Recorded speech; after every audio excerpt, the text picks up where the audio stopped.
This is a Glassbox Media podcast. The best time to get a great deal on a Jeep SUV is now, during the Summer of Jeep event. Visit Jeep.com or your local Jeep brand dealer to find the perfect Jeep SUV for you.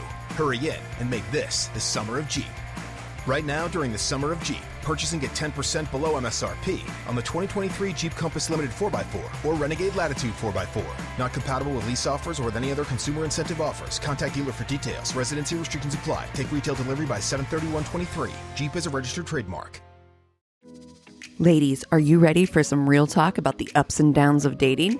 We're three best friends, and every week we talk about hilarious and sometimes heartbreaking dating experiences that listeners write in to share with us. From swiping right to being ghosted, we've been through it all.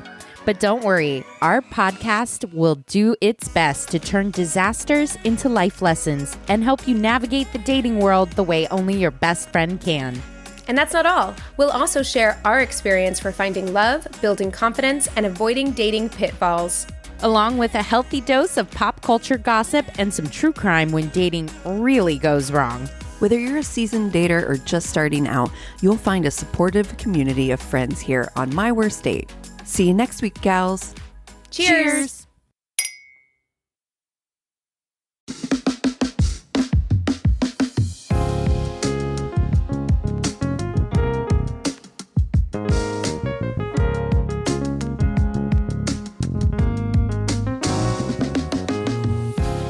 We made it! Episode number 225 of Tennis Podcast. Hello, I am Nick Amell. Every week I welcome one of my guest sidekick hosts onto the show, and together we discuss a new top 10ish list on any topic you can think of. One host has the list along with fun facts and trivia, the other does not know the list in advance and tries to guess in real time along with you, the fine folks at home. A quick but very special shout out to our Tennis Pod Plus members who are listening to this episode right now early and ad-free. If you want more info on the new and improved Tennis Pod Plus, just go to tennispod.com/plus. Now, there's no one I would rather record our 225th episode with than Alex Johns, but unfortunately, Alex couldn't be here today, so my next choice, Stephen Clark, also couldn't be here, and neither could the homeless man down the street. I've settled with the one man that had nothing going on today, and that's the good doctor himself, Dr. Buster.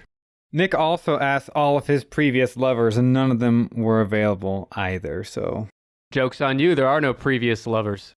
Then what do you call me?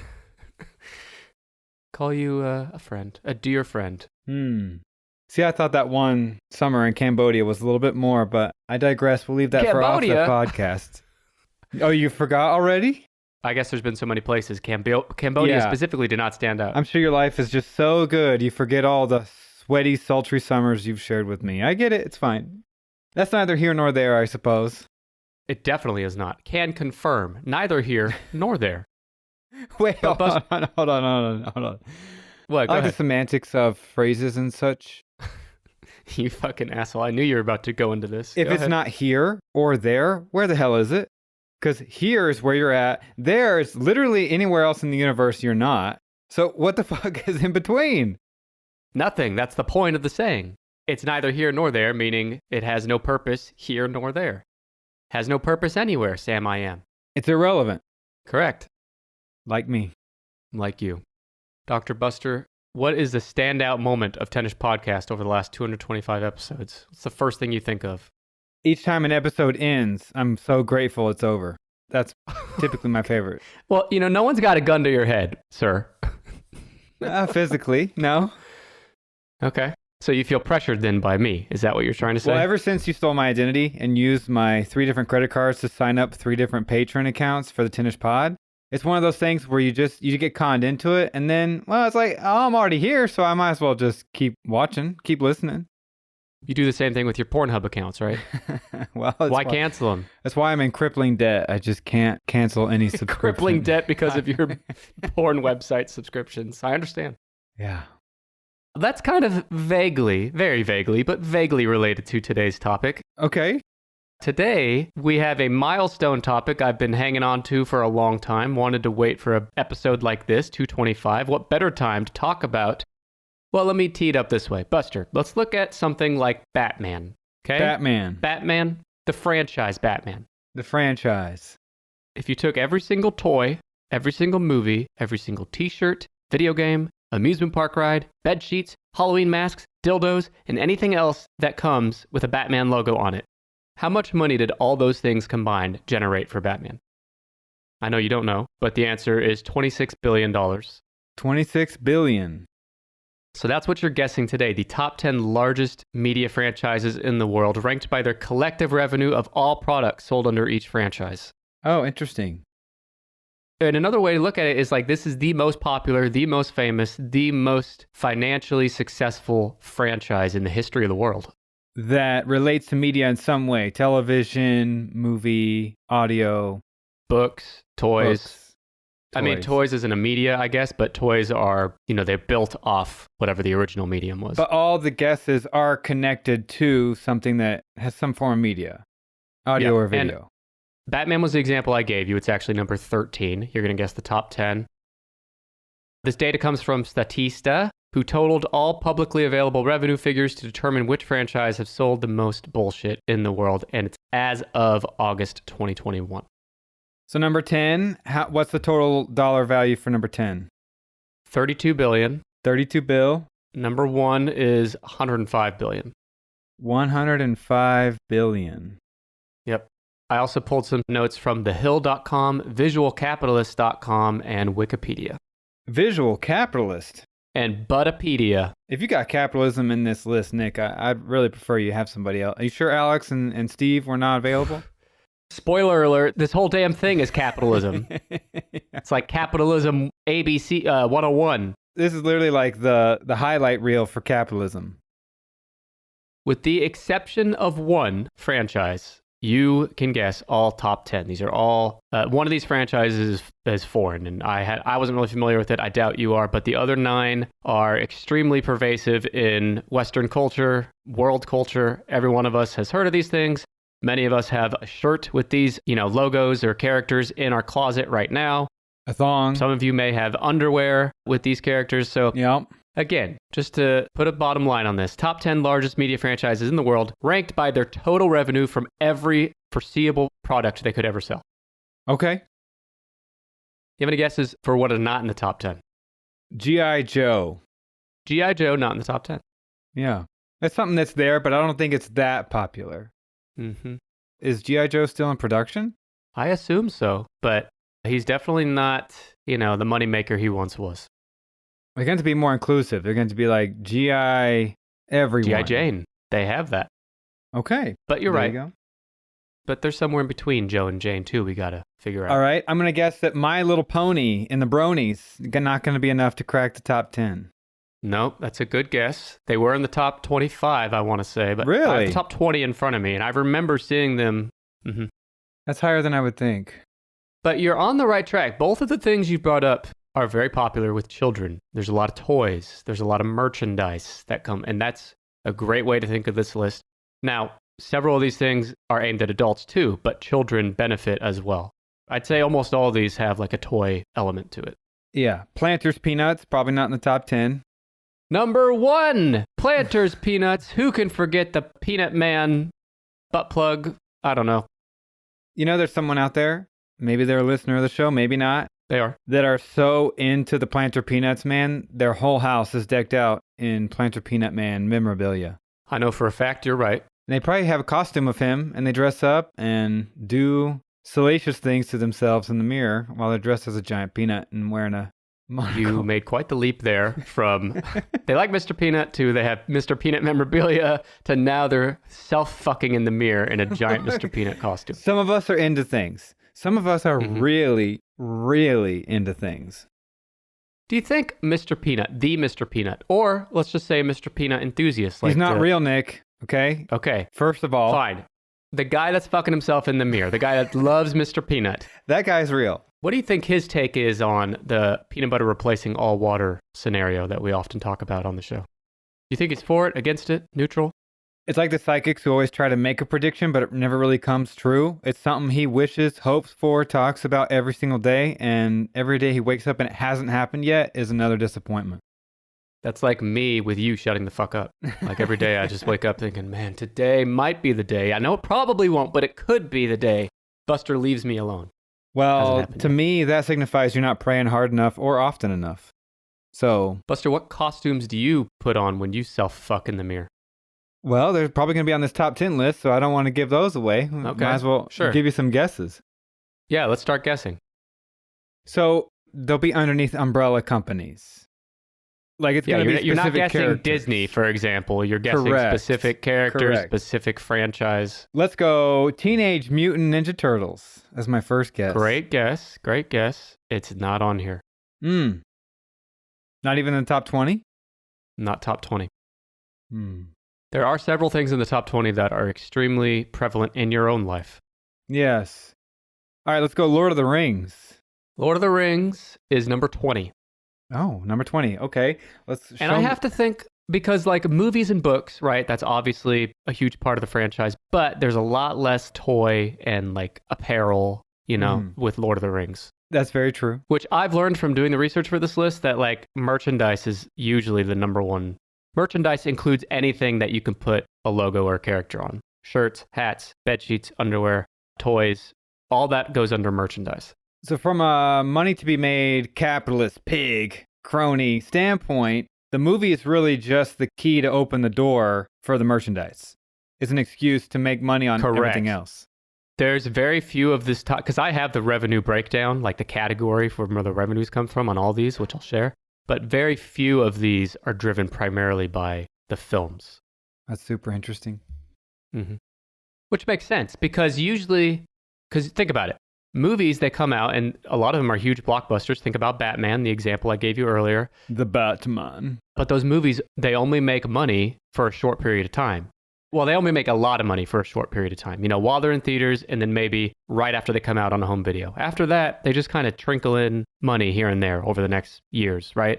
Whereas toys and t-shirts can go on forever and you can make money off of that for decades after a movie comes out. Well, food for thought as well is if you go to see a movie in the theater, your favorite movie, there's $15, $10 of the box office gets. If you love it so much that in 2023 you just have to have it, there's another $20.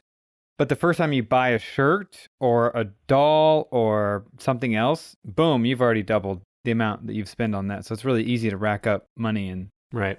What they really want is the movie or the film to be so good, you get that brand loyalty and you just start spending your whole paycheck on whatever you can get your hands on. Your Mr. Peanut suit. Mm-hmm. You asked if any of these are TV shows, and I will say that many of them have become TV shows, but none of them started as a TV show. Oh, so they all started as movies or a book series? There's a few video games. Video games, okay. Let's go with Harry Potter. Harry Potter is number 10. Number on 10. The list.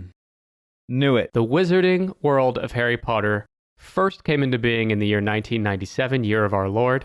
They're all years of our Lord. Yeah, but I feel it's important to specify it every time to give our Lord the proper respect. It's like saying thank you to someone. No matter how many times they do something nice for you, you always say thank you again. Exactly. Don't want the Lord to forget how much you love him, lest you be thrown into hell for not worshiping him hard enough. But for more on that, listen to our 10 Commandments episode. Which was a good one. It was a banger. Revenue breakdown on Harry Potter. Again, this is all as of August 2021 for everything I talk about today. $32.2 billion in total revenue. So 30% of their $32 billion comes from their movies. 26% from the books. It's actually interesting that there's more money made from the movies than the books. I believe it. 24% from merchandise. 20% everything else. So you got those big three, but pretty even. Film, books, merchandise, and then everything else is 20%. Yeah. This was originally a book. J.K. Rowling owns the rights to all the books. Warner Brothers Discovery owns the rights to the films. Buster, you're a Harry, or no, not a Harry. I think it should be a Harry head, but they call them Potterheads. So tell us about your Harry Potter fandom, nerd. What am I supposed to tell you? You like it? You've read all the books? Just give us your resume on Harry Potter. Sure. Let's jump right in. This is going to take over the rest of the episode. I've prepared a 60-slide presentation about my Harry Potter fandom. 60 slides. Holy shit. Okay. You'll be able to see the visual part of that on the Patreon. Yep. No, I first read through the first 4 books when I was in middle school. Although I got bored of the series, my attention span waned and I never finished the series. Then I watched all the movies growing up that came out between I want to say 6th grade. And then when I was in college, saw all the films. And then about 2 years ago, on Audible, I listened to the entire series. That was the first time I actually went through the source material as an adult, finished the book series. Pretty big fan of it. I love the lore and such. Many of the characters fall flat to me as an adult. Some of the characters, you've got some kind of dense things to work through and things to consider. But I am a member of House Slytherin. I've took the quiz many times from different places. There's no denying that, despite me hating that result for the first couple of months. And you have to remember that despite how many adults love the Harry Potter books and films, they're young adult genre. So I think that comes with a lot of the shallowness to some of the characters. And I haven't read them all, so I'm only speaking from what I've heard. But that's a very fair point, and that's something I had to remind myself through the series. Yeah. But god damn, I was hooked on every plot twist, everything I had to know. I burned through those 7 books in just a few months. I was hooked, and I had to know why'd you the burn story. them? How'd you going to read them after you burn them? Good one. I had to fill in all the cracks to know exactly how the story lined up. All right, well, let me tell you about it. Harry Potter. It's a fantasy media franchise and shared fictional universe centered on Harry Potter, novel series by J.K. Rowling. In June 1997, Bloomsbury published The Philosopher's Stone with an initial print run of just 1,000 copies, 500 of which were distributed to libraries. So, 1,000 copies in the original Harry Potter book, and only 500 of them were meant to be sold to the public.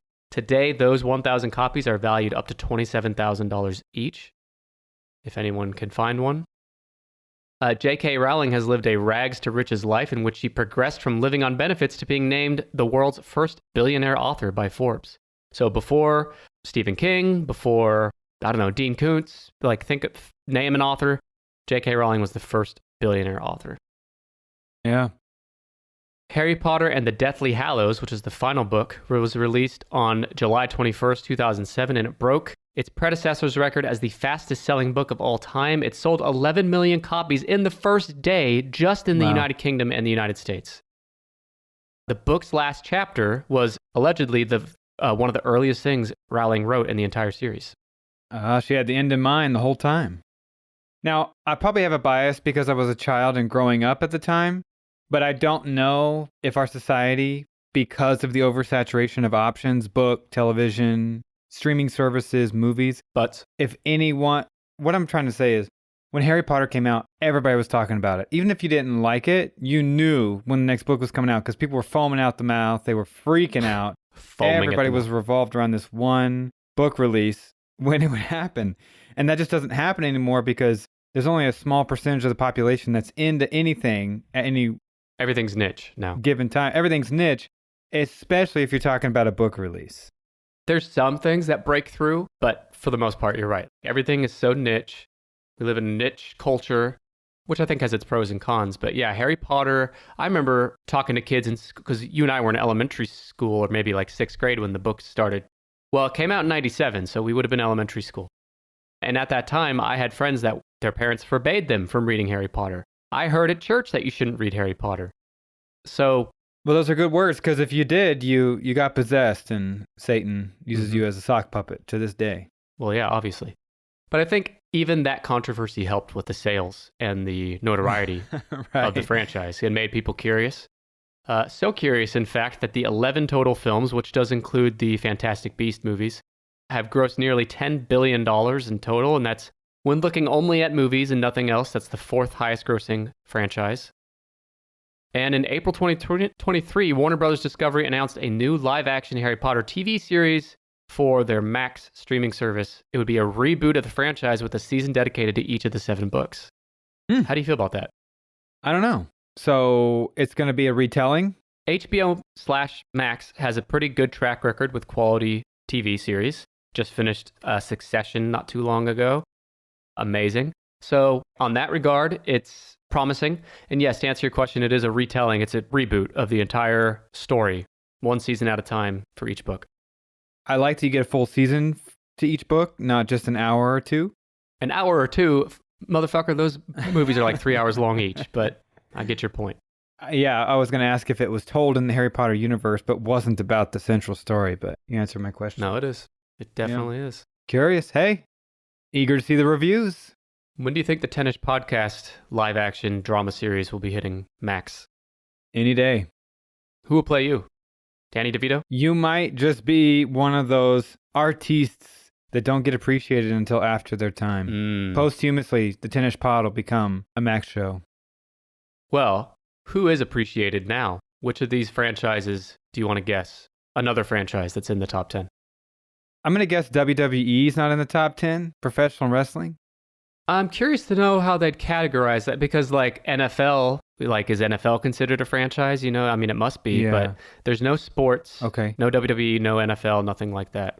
And I had not thought of that until you brought it up. Yeah, I'm going to guess they don't qualify, but... Indiana Jones didn't make it. No. Okay, I'm going to go, I think it's high. I hope it's not number 1, but I'm going to go with Star Wars. So what do you think it is? It is on here. 4. 5! Knew it. If Star Wars wasn't in the top 10, that'd be a shock, right? I knew it was. I just was afraid it was number 1.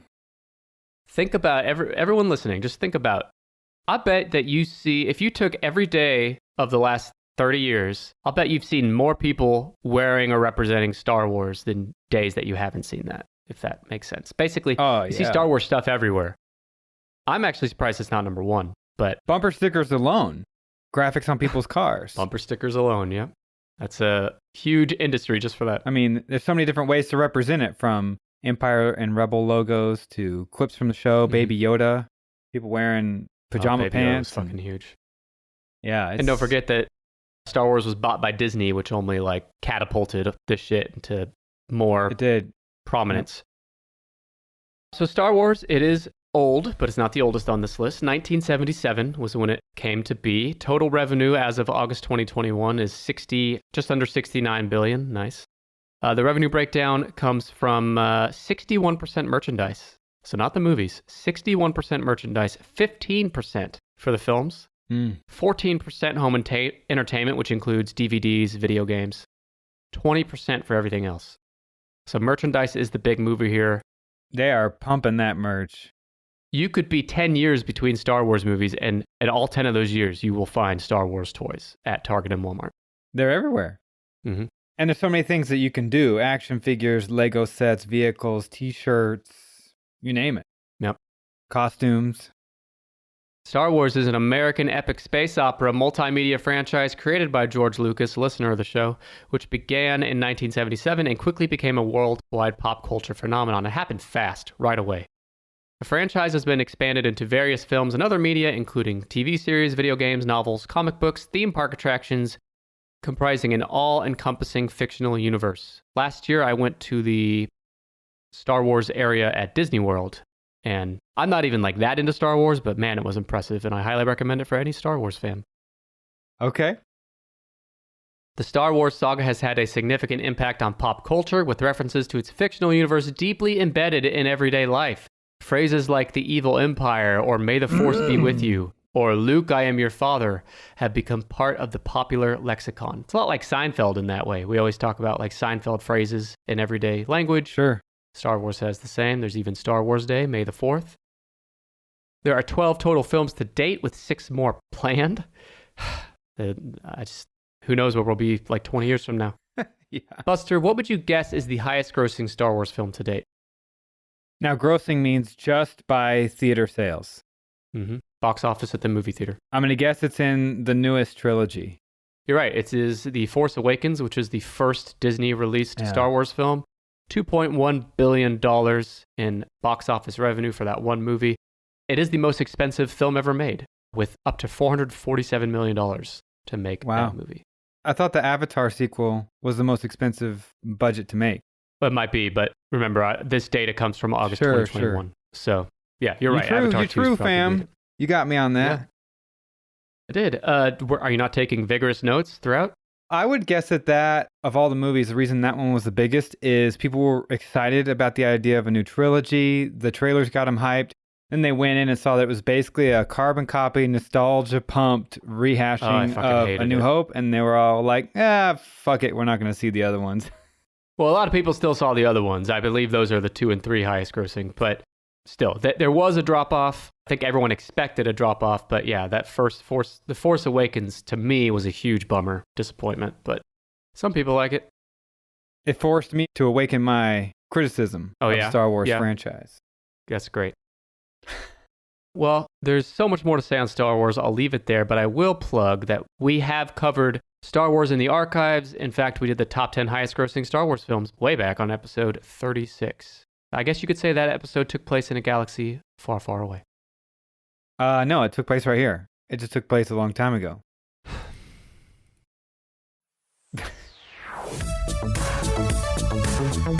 Hi, listener. It's me, Alex Johns. If you're anything like me, you just can't wait to know the next episode topic of Tinish Podcast. It keeps us up at night. We toss and we turn, wondering, hoping, dreaming. Fortunately, I found a solution. It's the Tinish Podcast newsletter. Each month, I get this free newsletter delivered right to my inbox, and it tells me right there what the next month's worth of Tinish Podcast episodes will be all about. That means that me and the other newsletter subscribers knew today's episode topic about a month in advance. I have more good news. The newsletter also comes with Dr. Buster's exclusive blog, behind-the-scenes updates from Nick, discount codes on Tinish merch, and more. The best part is this monthly free newsletter can be yours too. Just go to tinishpod.com/newsletter, enter your email address, and you're in. It's that easy. Again, that's tinishpod.com/newsletter, or just click the link in the show notes. The only problem I have now is tossing and turning, waiting for the next Tinish Podcast newsletter.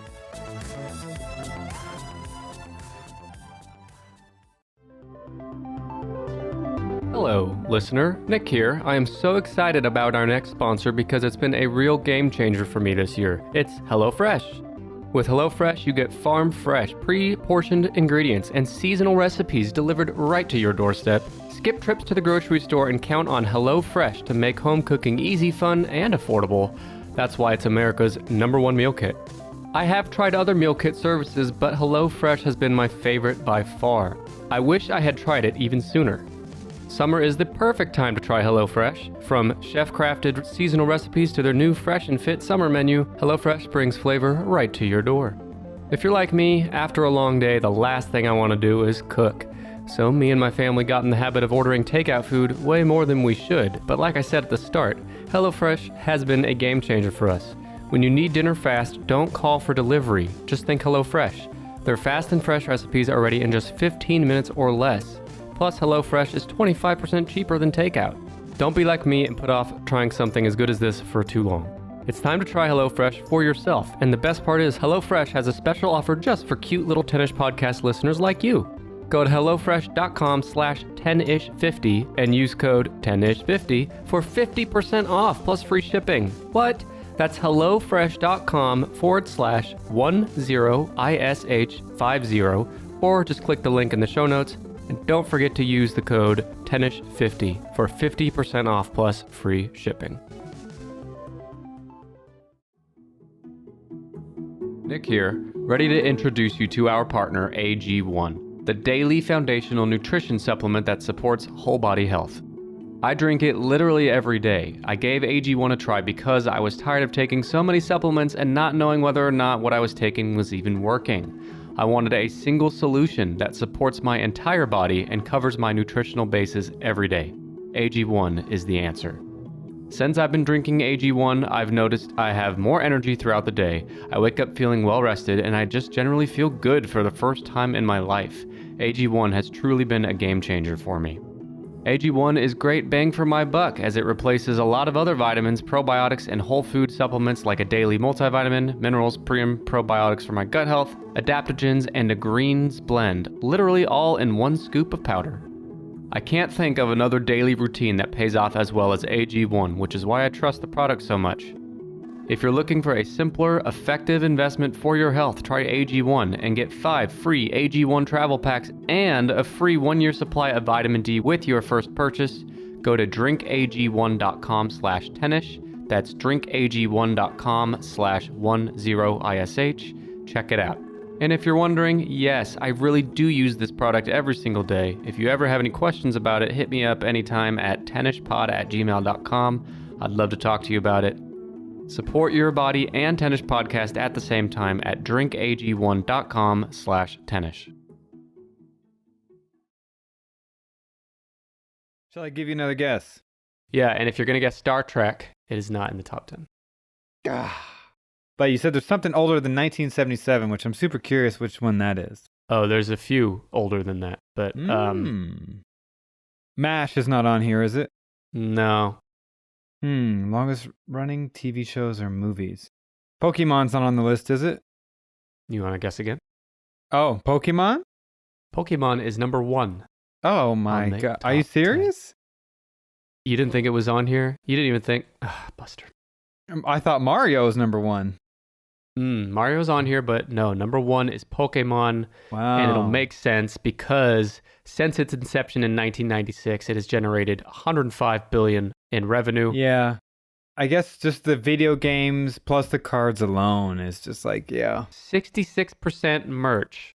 My kids aren't into Pokemon, and even they have Pokemon shirts and dolls and trading cards.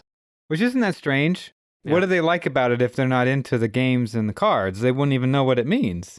Because you see Pikachu everywhere. I mean, and you're just like, damn, that he's cute. Yeah, or they'll watch videos on YouTube and they'll see like commercials. Like it's just permeated throughout, everyday life. Don't they know statistically Pikachu sucks? I'll have to ask them, Buster. I don't know if they know that specifically. You would never have him on your core team of 6. That's awesome. But I've taught them that Mewtwo is the best. I don't care what anyone says, Mewtwo's the best.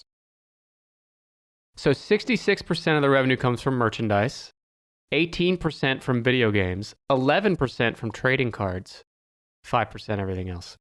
And that includes the TV show and the movies are in that 5%. So really this is merch, video games, trading cards.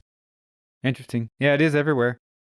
Everybody knows something about it, but there's definitely so much money to be made by the video games. And if you're a Pokemon loyalist like myself, even if you begrudgingly have so many problems with the games, you still buy the next one, and you still buy the next one. And that's a lot of money. Well, if you're a sucker, yeah. Yes. I'll give you a few reasons as I go here of why Pokemon has kind of stood the test of time. It is a media franchise consisting of video games, cartoons and films, trading cards, countless pieces of merch, and more. The franchise takes place in a shared universe in which humans coexist with creatures called Pokemon, a large variety of species endowed with special powers. Excellent. The franchise's target audience is boys and girls aged 5 to 12. Well, but it is known to attract people of all ages. I know so many adults into Pokemon, so. Yeah. Hey, I was that old when I got started, to be fair. Age 5 to 12? I just never left. I kind of come and go from the series. I don't buy every game, but I buy a lot of them. The franchise originates from our friends in Japan, where it started as a pair of role-playing games developed by Game Freak. It was released in February of 1996. The games became surprise hits and were followed by a manga series, trading card game, and anime series and hit films. From 1998 to 2000, Pokemon was exported to the rest of the world, creating an unprecedented global sensation dubbed Pokemania. To this day, I walk around the house singing the Pokemon theme song. Pokemon, gotta catch 'em all. I wanna be the very best, like no one ever was. Are you able to nail all the 151 Pokemon names in a row the way they were featured in the song? No. Well, then you're not a real fan. Get out of here. And can you? Can you? No. Okay, well then you're not a real fan. Get out of here. Well played. So something else huge that re-sparked the Pokemon craze, or Pokemania as it were, was in the summer of 2016, the Pokemon Go augmented reality game developed by Niantic went huge viral. Oh yeah. I still know people that play that. Alex Johns, frequent sidekick host, plays that often. The surprise success of Pokemon was an undeniable breakthrough in the homeland of Disney that changed pre-existing assumptions about the US marketplace at the same time that it was constantly resisted for deviating from them. In other words, Pokemon was one of the first big Japanese exports that kind of broke through American mainstream. Sure. It says here, I have a quote from some journalist somewhere, that Japanese are proud of Pokemon. It is the most successful export of Japanese pop culture ever. Buster, what do you think is the best Pokemon video game? Oh, no matter any way I answer that, I'm just going to anger a certain percentage of the listeners. I'm angry already. So many of them are good for different reasons. I don't know that I can. I love a good non-answer. That. That's great. Yep. The listeners come here for cold takes like that. Thank you for that. I'll tell you that the best-selling ever remains the originals, Pokemon Red, Green, Blue, Yellow. Still Really? holds the most record for most sales, just under 48 million units sold. Wow, that is super interesting to me. I would have thought that they were getting more I would have thought time. the Switch games, yeah. And now, when you talk about merch, you got over 1,000 Pokemon, some cute, some gangly, some scary. All can be turned into t-shirts, plush toys, etc. Some sensual. Some very sensual. And that's a great segue because I was about to say that for more on Pokemon, listen to our bonus episode covering the top 10 most adorable Pokemon. And we also have another one on the top 10 heaviest Pokemon. A fan favorite. Buster, you mentioned Mario. Let's cover his ass. Where do you think he is on here? Oh, Mario. Number 3. Number 9. 9? Way down there. Ooh. Yeah. Mario is number 9 from 1981, his first appearance. Just under $35 billion in revenue. That comes from 84% video games, 12% merch, 4% everything else. I see a lot of Mario stuff on kids. My kid has a bunch of Mario shirts and dolls and toys. And note that all the data here comes before the theatrical film that released in April 2023. Right. The owner is Nintendo. Mario has appeared in over 200 games since his creation. He is an Italian plumber residing in the fictional Mushroom Kingdom, whose adventures generally center on rescuing Princess Peach from the villain Bowser. Do you remember the first video game appearance for Mario, Dr. Buster? No. It's in the original Donkey Kong game, the arcade game from 1981. Mario was known as a Jumpman. I never knew this. Shigeru Miyamoto, the creator of Mario, he wanted to use Popeye, the cartoon character, spinach-eating Popeye, as the protagonist in that Donkey Kong game, but when he could not achieve the licensing rights, he created Mario instead. So Mario is Popeye's runner-up. Well, now, yeah, it's funny that that was the way it was, and now Popeye would kill to be in Mario's position these days. Yeah. He put down 1,000 cans of spinach just for a chance to even have 15 minutes of Mario's fame. Why was spinach in a can in Popeye? Is that a thing? Why did it make you strong, too? It's like... Well, I get that because they're trying to say, like, you know, vegetables are healthy and they make you strong. If I just took down a bunch of spinach, I'm going to be hungry 10 minutes later. I'm going to feel weak Buster, as shit. they have fiber and shit in them. Well, it's going to make me go pooting all the way out of the house. It's not going to make me feel strong. It's not going to make my biceps swell. It's going to make my booty cheeks pucker up as I get ready to start tooting. God damn. Thanks so much for that. Getting my booty cheeks puckering up to start tooting. That's the quote. If anyone's looking for some tennis quotes to tattoo on themselves, there it is. There's your next merch. Mario is near unanimously considered to be the most famous character in the video game industry and an established pop culture icon. Now, despite Pokemon being number 1, I think everyone would agree Mario is number 1 when it comes to just recognizability and stuff, you know? Yeah. It's funny how cultural assumptions can just get baked in and then things become normal. You have this Italian plumber who needs to rescue this princess from a giant, like, snapping turtle demon guy, and somehow there's a giant gorilla with a tie, and everyone's like, yeah, that's normal characters. Yeah, we love those video games. Okay, there's a Pokemon modeled after a set of car keys, and you didn't have anything to say then. Oh, yeah. Yeah, Pokemon has the same thing that we could talk about, but it's just funny. Worse. With more than 750 million units sold worldwide, the overall Mario franchise is the best-selling video game series of all time. And as we know now, in April 2023, Illumination and Nintendo joined together to release the Super Mario Bros. Movie to great success. While it received mixed reviews from critics, it was a huge success with fans. It grossed $1.3 billion worldwide and set multiple box office records, including the biggest worldwide opening weekend for an animated film and the highest grossing film ever released that is based on a video game. Crazy. You still haven't seen it, have you? I haven't seen the movie yet, but I really want to. It's really, really good. So that's Mario, number 9. Let's do a quick recap. We got number 10, Harry Potter, number 9, Mario, number 5, Star Wars, and number 1, Pokemon. Pokemon. Gotta catch 'em all. Gotta catch 'em all, gotta catch 'em all. I know it's my destiny. Don't do that again. My heart's so true.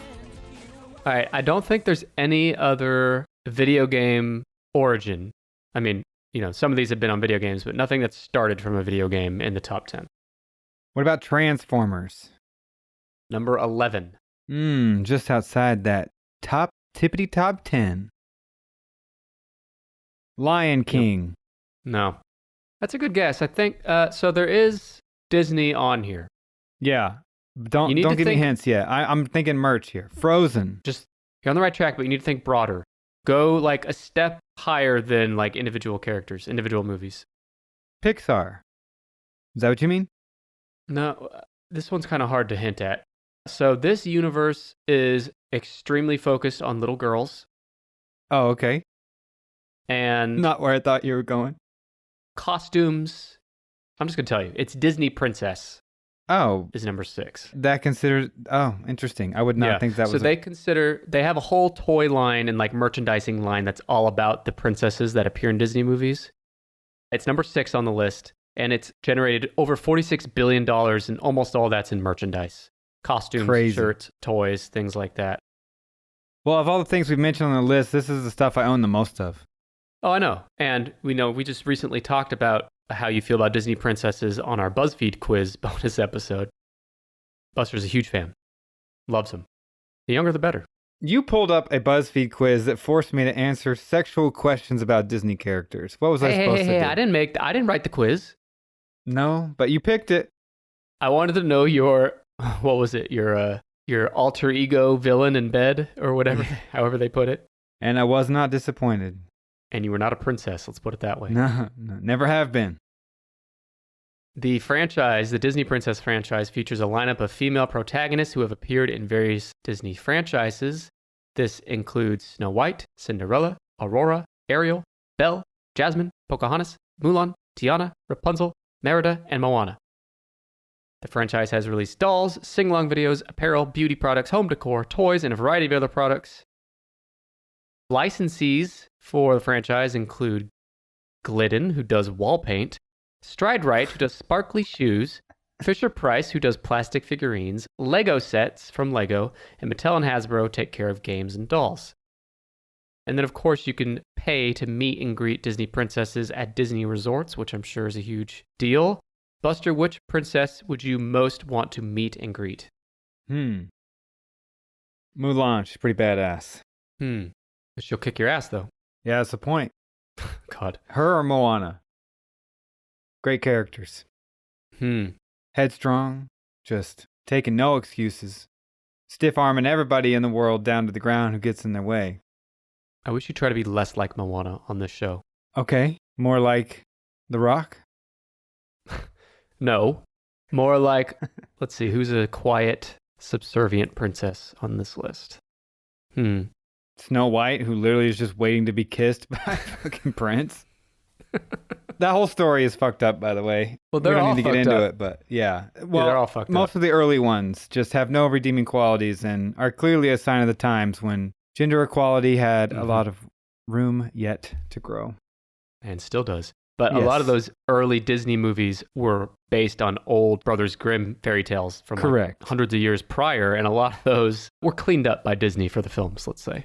But even the Disney versions. Even after the dressing up, it still wasn't great. Yeah. Okay, so we're done with Disney princesses. You do have another you have a few other Disney things on here. Okay, so I'm thinking merch-friendly movies. Toy Story. No. Shit. Although I think Toy Story is in the top 20. It is number 18. It's not Cars, is it? Cars is 19. Come on, who is the Disney icon? Mickey Mouse? Mickey Mouse. Oh, okay. I guess the longevity is playing in his favor here. That old rascal. Number 4. I think he's the oldest. Let me verify. Nope, he's the second oldest thing on this list. At 1928 was his year of inception. Jeez. Over $80 billion in revenue. 99% of that revenue is merchandise. Yeah. Because his cartoons are just like weird. He's not saying anything and he's giving off somewhat creepy vibes. Not a fan of Mickey. You're being a little unfair to Mickey. I mean, that's some of the silent film era Mickey, maybe, but he's evolved since then. I don't want to hear him talk. That just makes matters worse. You haven't heard Mickey talk? No, I'm saying I don't want to. Is that he's got that creepy, high-pitched voice. It just doesn't sound like he's up to It's any not good. creepy. Mickey is an institution. You're right. No organized institutions on planet Earth have ever done anything wrong. Exactly. I'm glad you I rest my understand. case, Well, Your Honor. I like Mickey's voice. I don't like it as much as Donald's voice. Well, that says a lot about you. Well, you fucking fun hater. Mickey Mouse Universe is a fictional shared universe, which is the setting for the stories involving Disney cartoon characters, including Mickey and his girlfriend Minnie, Donald and Daisy Duck, Pluto the dog, and Goofy as the primary members. It has always bothered me that Goofy is one of the gang, but he too is a dog, and Pluto is a And he dog has that a is dog. owned by Mickey. A lot of ethical considerations to be had there. Although I guess humans have also and still do own other humans, so... Well, are you condoning that too? We're learning a lot about you today, Nick. This is good. I do not condone it. I'm just speaking of human history. Mickey Mouse was co-created by Walt Disney and UpWorks. He is one of the world's most recognizable and universally acclaimed. You hear that? Universally acclaimed. People love him. Fictional characters of all time. Yeah, I bet. Do you know who provided the original voice for Mickey Mouse? Mickey. Walt Disney. Oh. The more you know. In 1978, Mickey became the first cartoon character to have a star on the Hollywood Walk of Fame. I thought that was interesting. Mickey Mouse's global fame has made him both a symbol of the Walt Disney Company and of the United States itself. For this reason, Mickey has been used frequently in anti-American satire, such as the infamous underground cartoon Mickey Mouse in Vietnam from 1969, and the Palestinian children's propaganda series Tomorrow's Pioneers, where a Mickey Mouse-esque character named Farfor is used to promote Islamic extremism. I got to get my hands on this, a copy of that. It's just funny that people will take this like innocent child's cartoon, and because he is so representative of America, he becomes the face of America, you know? Yeah, it's true. Kind of like your face is the face of...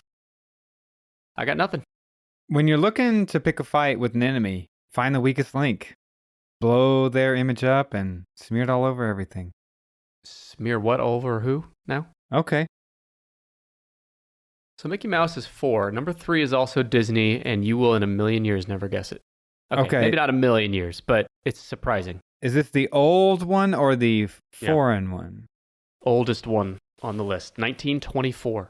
1924. Okay, give it to me. I'll give you a few hints. I mean, you can guess it with hints. It's cartoon, started as a book, still prevalent to this day. Yeah, I'm just trying to think of what's more pervasive than Mickey Mouse. That's that old. Involves the 100-Acre Wood. Winnie the Pooh! Winnie the Pooh. Oh, bother. Is number 3. Now, Winnie the Pooh's huge, but I never would have guessed he's higher than Mickey Mouse. I mean, come on. I wouldn't think he's higher than Star Wars. That blows my mind. Yeah. But he is. He's number 3. But it just must be the longevity. The longevity. And there's also like a million books, a million toys. I mean, I don't know. Number 3, Winnie the Pooh, $80.3 billion. 99% of that is merch. Started as a book. It's owned currently by the Walt Disney Company. It's a media franchise based on I don't know is it Milne? M-I-L-N-E. A.A. Milne and E.H. Shepard's stories featuring Winnie the Pooh. Winnie the Pooh first appeared by name in a children's story commissioned by London's Evening News for Christmas, 1925. The character is based on a stuffed toy that Milne had bought for his son, Christopher Robin, in Harrods department store. So Christopher Robin, also the character of the boy in the show. Sure. Or a book, movie, whatever, you know. The rest of Christopher Milne's toys, Piglet, Eeyore, Kanga, Roo, and Tigger, were all incorporated into Milne's stories. So all those characters in Winnie the Pooh are based on stuffed animals. So the stuffed animal toys actually came before the characters. Oh, wow. Forbes magazine ranked Pooh the most valuable fictional character in 2002, and Pooh got his own star on the Walk of Fame in 2006. Well, how about that? In China, images of Winnie the Pooh were censored from social media websites in mid-2017 when internet memes comparing Chinese Paramount leader and General Secretary of the Communist Party Xi Jinping to Disney's version of Pooh So they're making memes out of that. The 2018 film from Disney, Christopher Robin, was also denied a Chinese release date. And as much as America sucks, at least we're not censoring shit on the internet yet. Correct. Yeah. Although I guess Utah did censor much. Pornhub, so. As much. There is censorship limiting gatewaying, but it's not as flagrant as other countries. Mm-hmm. Walt Disney Company had exclusivity to the Pooh universe, from 1953 until 2021. I got a Pooh universe every once in a while. I know, we heard all about it when you eat spinach. A.A. Milne's U.S. copyright on Winnie the Pooh character expired at the end of 2021, as it had been 95 years since publication of the first story. Thus, the Winnie the Pooh character entered the public domain in the United States, and Disney no longer holds exclusive rights, which means independent filmmaker Reese Frake Waterfield capitalized on this shortly thereafter by producing a horror film titled Winnie the Pooh, Blood and Honey. It actually did pretty well, and a sequel is in development. My God. It's weird, right? You forget that when something's been around for so long, it enters the public domain. So people can do whatever they want with Winnie the Pooh, as of now. Oh, yeah. And as we talked about on a previous episode, Rule 47, in Winnie the Pooh, fire it up. There's going to be plenty out there now. The Pooh universe. It's expanding by the day. We're going to enter the Pooh universe. Holy shit. I meant to look up where the name came from for Winnie the Pooh, and I forgot to do that. Do you happen to know? I have no idea. It just seems like an odd choice, but... But he's a cutie. He's got a shirt that's one size too small. Needs to put on some pants. Little melancholy fella walking around outside talking to everybody. I love his voice and his demeanor. He's a good guy. His mannerisms are so endearing. Yep. He's so relatable. Unlike you. In theaters July 28th. Welcome to the Haunted Mansion. You ready to have your mind blown? We have 999 happy haunts, but there's room for more. We could be trapped here for eternity. There's no turning back now. Madam Yoda, we need your help. I can show you, but it will cost you $3. What? It's highway robbery. Who said that? Disney's Haunted Mansion. Rated PG-13. May be inappropriate for children under 13. Only in theaters July 28th. Get tickets now. Hi, human. Welcome to the God Pod. I'm God, and like Jesus, I'm hanging in there. If you like interviews with the most interesting people alive or dead, then you'll love the God Pod. Here's me talking to Mary Trump about her crazy uncle. I knew he was going to be disastrous. And here's me debating a real live atheist. You really cannot make the case that this is a good book. I discuss all the latest current events down on Earth. Find the God Pod wherever you get podcasts. The God Pod. Have it Yahweh. Stoicism. It's all about being resilient and self-reliant, right? It's all about being a man, needing no one, and having no emotional response to the external world whatsoever, right? Well, if that's what you think Stoicism is, and you'd like to learn what actual, capital S, Stoicism is, the ancient Greek and Roman philosophy and virtue ethics framework centered around developing a good character and service to the cosmopolis, then hi, I'm Tanner Campbell, and I'd like to invite you to subscribe to my podcast, Practical Stoicism. Every weekday, I release a new episode focused on actual Stoicism, and if that's your thing, I hope you'll check it out. You can find Practical Stoicism wherever you already listen to podcasts or at stoicismpod.com. Well, Buster, you just need numbers 8, 7, and 2. Well, let's hit this international brand that you said I would never guess. Okay. It is Japanese. Have you heard of Anpanman? Anpanman, no, I haven't. Okay. I hadn't either, but he's huge there. Started in 1973, just under $45 billion in revenue. 99% of that is from merchandise. It started as a picture book by the Toppin Printing Company. Japanese children's superhero picture books written by Takashi Yanase, listener of the show. Well, I forgot this next line because he's dead. Running from 1973 until his death in 2013. The series have been adapted into an anime entitled Soraki! Anpanman! Let's go, Anpanman! Which is one of the most popular anime series among young children in Japan. The series follows the adventures of Anpanman, a superhero with an Anpan for a head, which is a red bean paste-filled pastry. So he's got a pastry for a head.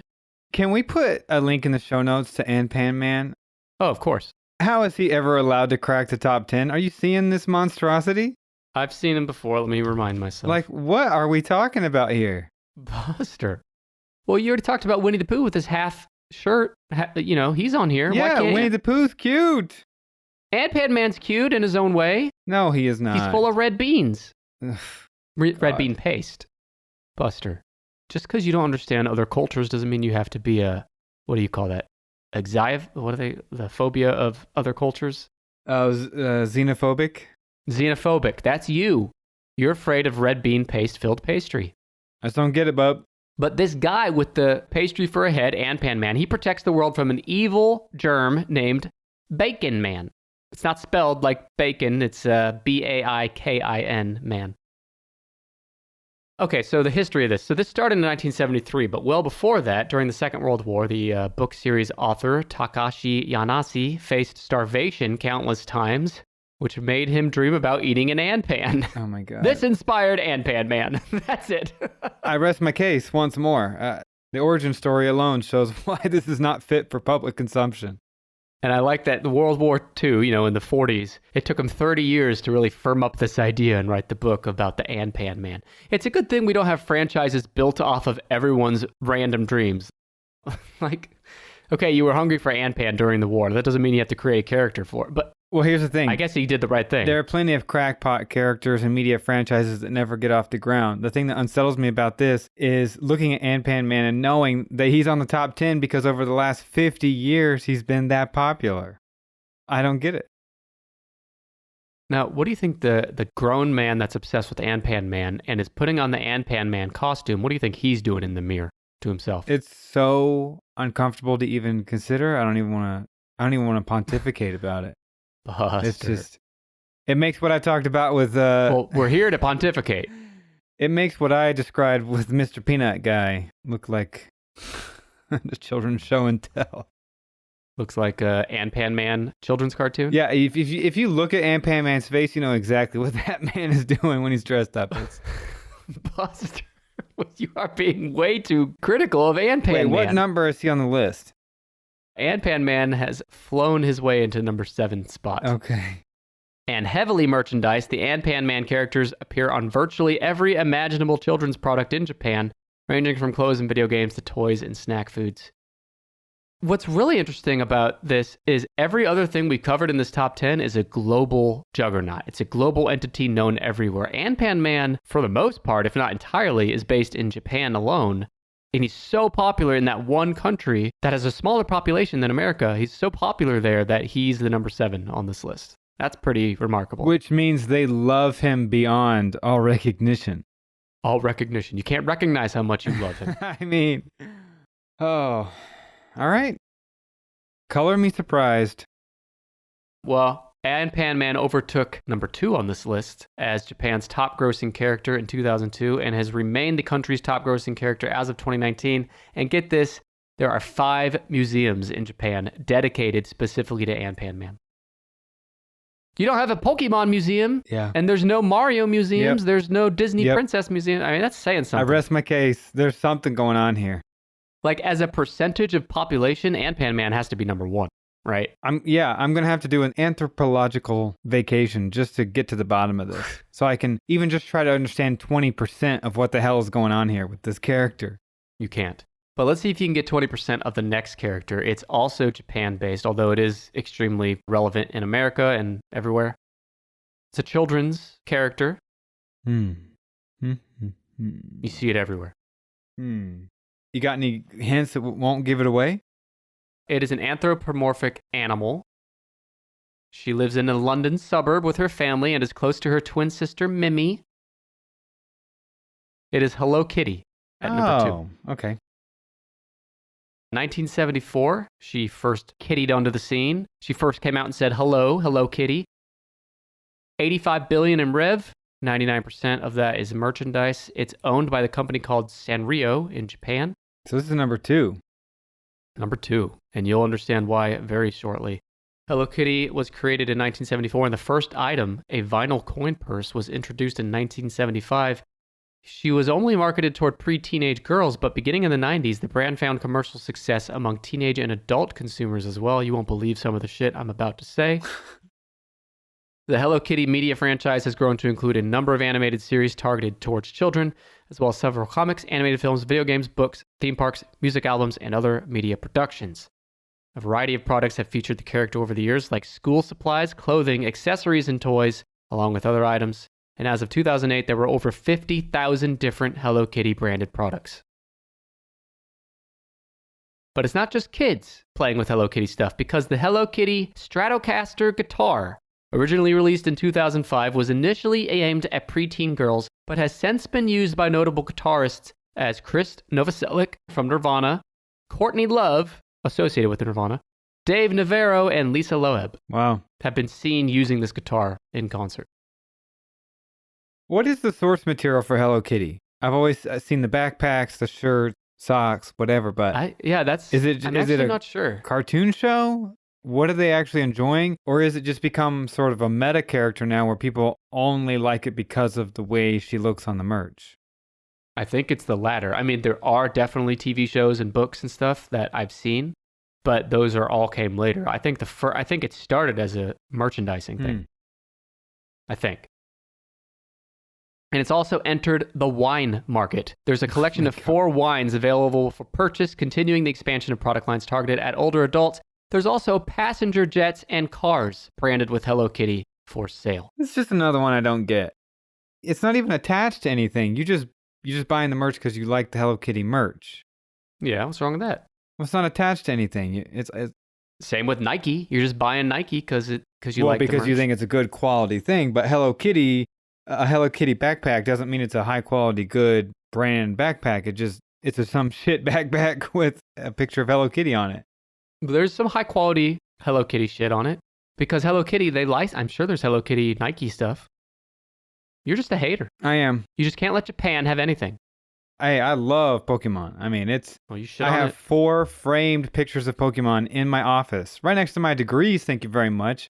Talk about supporting pop culture coming out of Japan. Well, you're not supporting any of the others, including Godzilla, who I thought would maybe be in the top 10, but is not. Hey, quick interruption, just 10 seconds, I promise, to remind you that we are doing another live stream on YouTube this week. It's Thursday, July 27th at 9 p.m. Eastern. Me and some special surprise guests you know and love will be doing a live stream with interactive contests and prizes.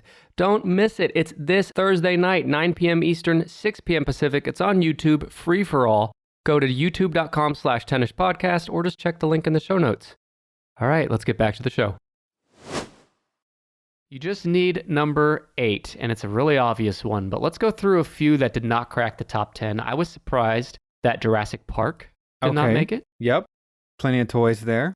Looney Tunes. Dr. Seuss. SpongeBob. Sesame Street. None of those made even the top 20. I'm surprised about SpongeBob. That was going to be my guess for number 8.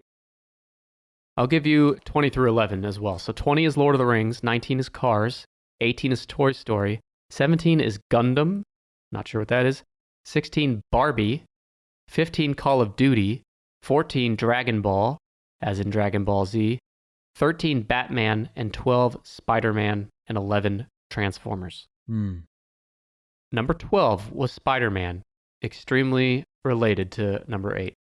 X-Men. Spider-Man got nothing to do with X-Men, bub.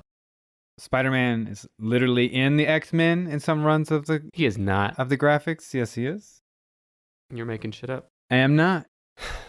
Come on, Buster. Disney likes to do what with its superheroes? Right. I They're mean, all it's in the one Marvel giant universe? Okay. Marvel Cinematic Universe is number 8. I didn't know if that was lumping too many characters together. It's one universe, same as Harry Potter universe or... Yeah, I suppose. Star It didn't Wars. start that way, but yeah, I suppose. It started in 2008, so this is not including the comics. This is just like what Marvel movies and toys and books and stuff based on Marvel movies. Based on the Marvel movies, but not based on comic books. Yeah. It's got to be strictly Marvel Cinematic Universe material. Correct. $35 billion in revenue. 63% of that is from film, 18% from merchandise, 18% from home entertainment. And there's no comic book sales included, as I mentioned.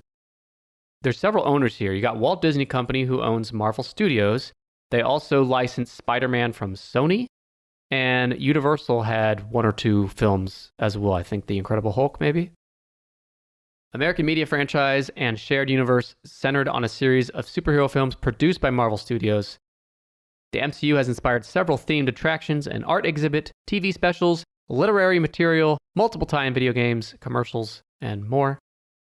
I thought this was interesting thought. It says, after the release of The Avengers in May 2012, Tom Russo of Boston.com noted that aside from the occasional novelty such as Alien vs. Predator, the idea of a shared universe was virtually unheard of in Hollywood. And I picked that out because nowadays, it's like everything is trying to be a universe. Think about DCU. Think about even like something like Dune, right? That came out a few years ago. That's trying to be a universe. Everything has to be a universe now. What? How do you feel about that as a trend? It's built-in sequels that aren't sequels. You get to try to be original, but keep it all tied in. You get to have this threaded series of media, which could be movies and shows. But they're also playing the long game because now when they're making movies, they're not just thinking about the movie, they're thinking about all this merchandise, everything that comes out of a franchise, you know? Yeah. I mean, I see why they do it. I see how it's profitable, easier. It is kind of exciting if it's a universe you love and you just can't wait every 6 months to a year for the next installment, then hey, but there's something that's more daring and original about being a one-off that I think people will come to appreciate if they don't already.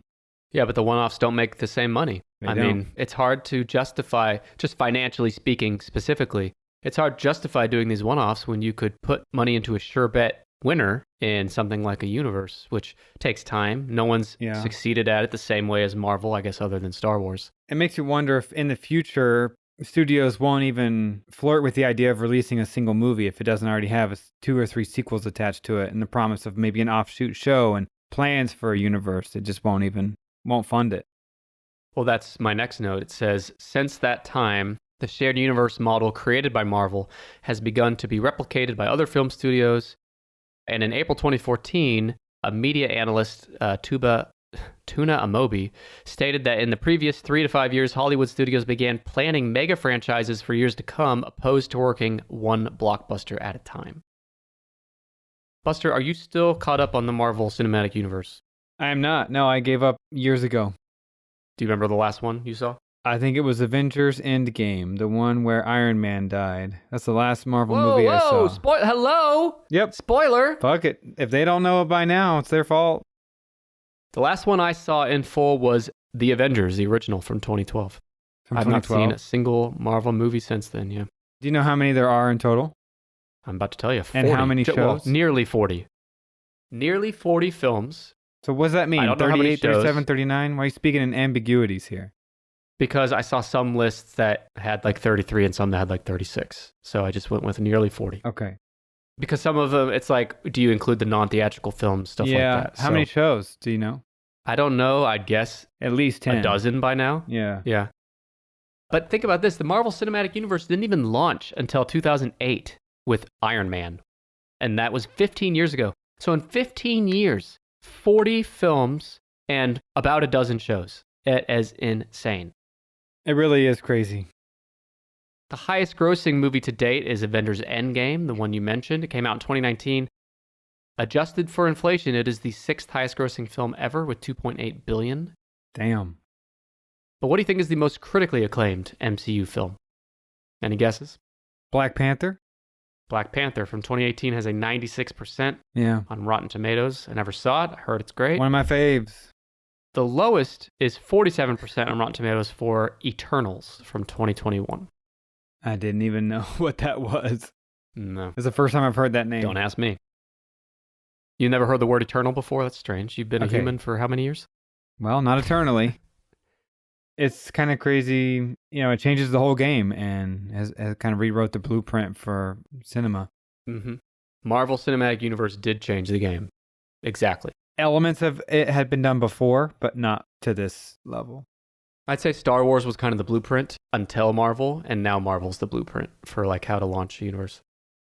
Although Harry Potter, their entire film universe just about had, well, maybe not. When did the last movie? But was that coming out at the same time as Iron Man? Iron Man came out in 2008, and the last Harry Potter movie, which is Deathly Hallows Part 2, came out in 2011. So Harry Potter was Wow. definitely cooking by then. That is crazy to me. In my mind's eye, I feel like Iron Man came way after Harry Potter. Toward the end.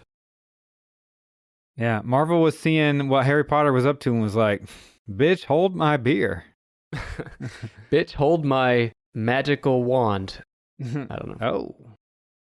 I have not been to Universal Studios, the Harry Potter part of it, but I know there's a Harry Potter world there, and there are grown adults walking around with magic wands, so... My wife whatever. has a custom-made wand herself. Got it made there. Please invite your wife to unsubscribe from this show. She already did, trust me. When she saw that I was going to be a sidekick host, that was the last episode she ever even considered listening to. Your wife and a lot of others, unfortunately.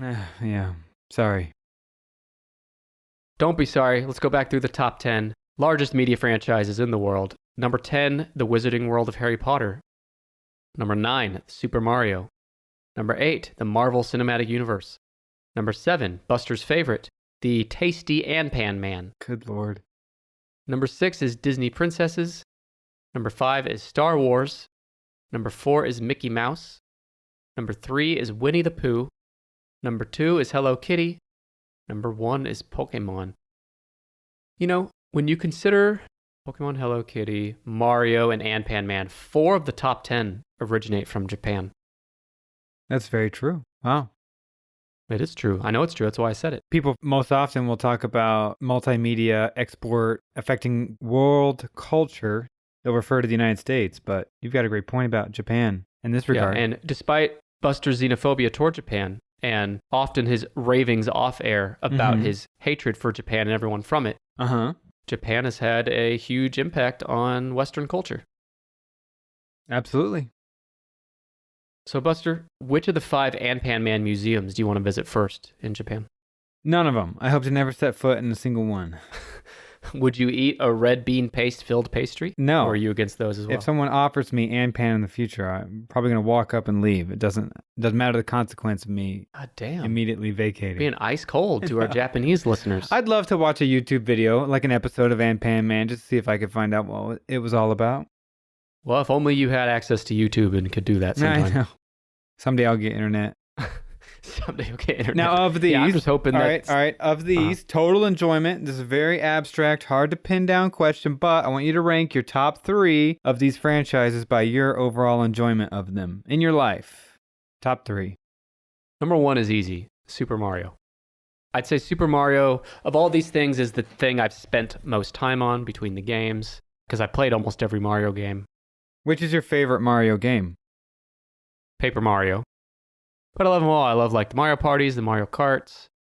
You know, the main series. Mario was kind of the Marvel Cinematic Universe for video games. I don't imagine many series were that expansive prior to Mario, breaking into every genre of video games with the same characters. Yeah, you're right.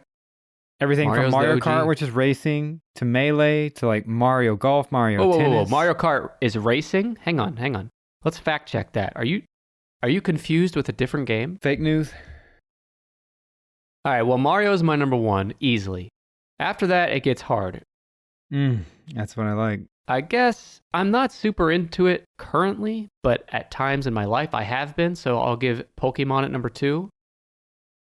And number 3, I've never been a huge Harry Potter guy, never been a huge Star Wars guy. I mean, I've seen them, but they're not like huge facets of my life.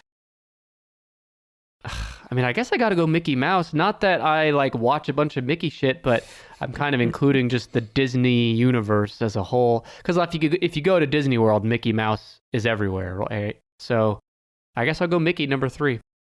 All right. How about you? There you have it. For me, Pokemon, easily number 1. Star Wars and then Harry Potter. Number 2, going to be Star Wars. It has to be Star Wars. Yep, Yeah. for sure Star Wars. And that's mainly because of the video games. I've loved many of the Star Wars games since childhood. You put the games above the movies then?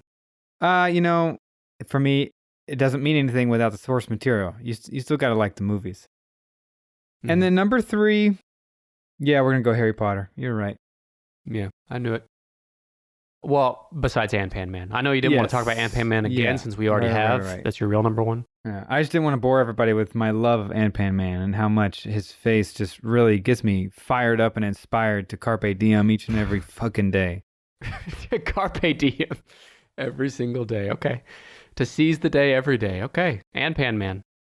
You know who my fourth choice would be is actually Disney princesses, believe it or not, just because, especially with kids, I've like seen every Disney princess movie. I don't like lust after them like you do, but I do Which enjoy is your the favorite movies. Disney princess? The character? I really like Merida from Brave. I like the newer princesses, like the early ones, like you said, Snow White, Cinderella, Aurora, Ariel. Yeah. But I like Mulan, I like Merida, I like Moana. Rapunzel's pretty good. Yeah. Pocahontas can kiss my ass.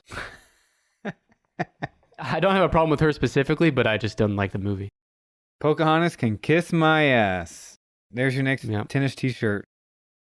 I think that's a perfect ending, too. Buster, I hope you will join me in welcoming the listeners' feedback on this episode. I'd love to know which of these franchises are their favorites or least favorites. Hit me up on Instagram, Twitter, Reddit, YouTube, TikTok, Facebook @TennishPod. You can also shoot me an email anytime at tennishpod@gmail.com. And Buster, what else? I'm on empty, bub. I got nothing for you. You're on empty. All right, he's Dr. Buster. I'm Nick Amell. Thank you for listening. Bye.